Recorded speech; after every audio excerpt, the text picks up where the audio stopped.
Hi, everybody. This is Paul Cooper with Totes and Notes, and I'm just bringing you a quick little message today. So, some people ask me why I like doing notes, and look, haven't combed my hair once today, and I'm still in my pajamas, and I'm working. So, that's one of the benefits about being a note investor is you get to work from pretty much anywhere with an internet connection, and you get to look like this. We'll be back in just a second.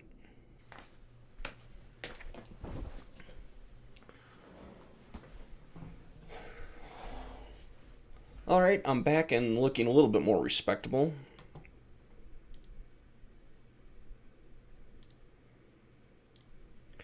So this is just going to be a quick check-in video.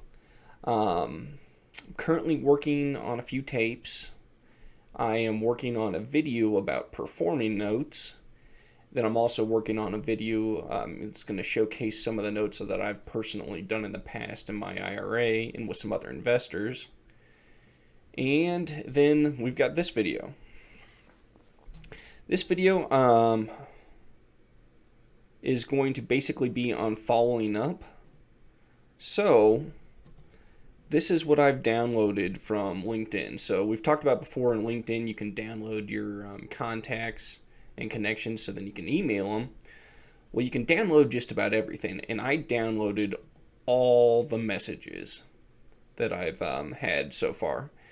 And I'm doing this because there were people in the past that told me they didn't have stuff, but they were the correct person to contact and that I should contact them at a later date.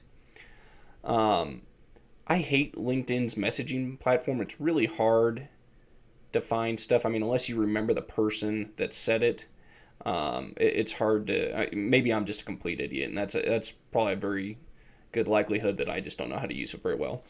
But anyway, so I downloaded it, and then I went through and found the messages that were important. So I found the people that said, yeah, I'm the correct person, or checked in with me later and things like that.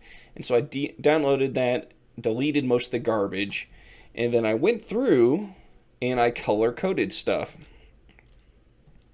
So blue is kind of important to either possibly be a source of notes or someone who's interested in investing. And then red were people that I was very certain were asset managers. And then as I was going through my list here, things that are green mean that I've sent them a message recently. So this is the message that was originally sent, whether it was outgoing, who it was. And then over here is where I paste the message that I just sent them and the date I sent it.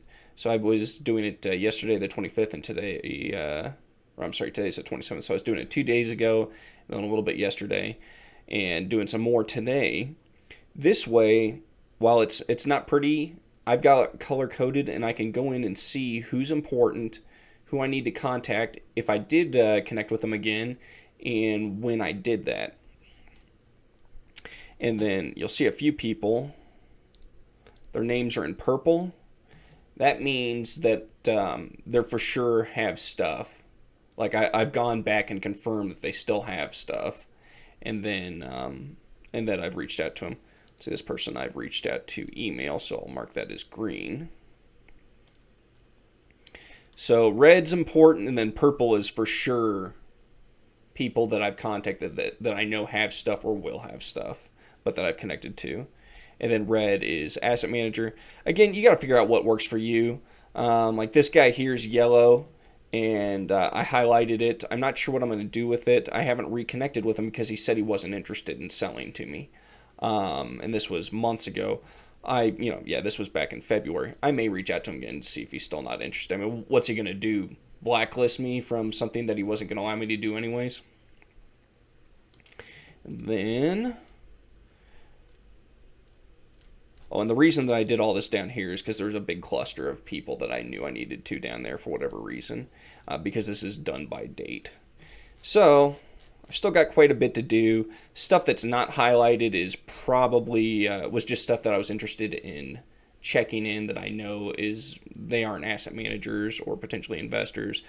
They had other questions, or they were people that wanted to buy from me. So I've still got quite a few to go through. I've already done most of them. I know it's ugly. Most of you probably wouldn't want it set up this way, but this is how I do it.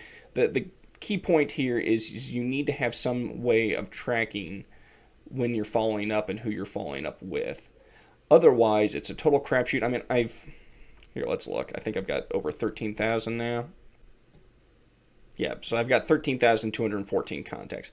It's a lot of stinking contacts. So there's no way I'm going to go through and remember who all I messaged, who's, really important that I need to connect with. You got to have some type of system. This is probably something that I'll eventually set up, make it a little neater and everything, and eventually have a VA do for me. But right now, I'm doing it just because I'm the only one here. And then two, I like to be able to know what I'm doing and be able to explain it to the virtual assistants as opposed to just on, hey, can you organize this? This is kind of what I need, because they generally won't do a very good job then because you're not giving them very good directions, and that's not their fault. That's your fault. So that's currently what I'm doing. And honestly, it's been working out really well. I've already received a couple more tapes. Another lady's gonna be sending me stuff here either today, tomorrow, or early next week. So I'm also in the process of getting some VAs trained to do some due diligence for me, so I'll have to see how they do. But yeah, that's, I guess, today's takeaway. If I was to make this a Note Nugget video, which I'm not sure I will, would be find a way to stay organized and do your follow-ups, because if 80% of sales happen after the 5th contact, these are high value targets, and so you want to keep checking in. Don't be annoying, but I probably should have been doing this at least once a quarter, besides my email. And these people are on my email if they haven't unsubscribed. But it's nice to also send a personalized LinkedIn message, because then it's not just the blanket email. And then what I'm going to probably do next week, if I have their phone number, I'm going to reach out and call them, whether unless they've told me not to, or we've already made connections through email and I don't need to. But if people I haven't connected with or they haven't responded next week, I'm going to follow up with a phone call and see what happens. And I'll keep you all posted. That's all I've got for today. I hope you're all having a good day. If you have any questions, don't hesitate to reach out to me, and take care.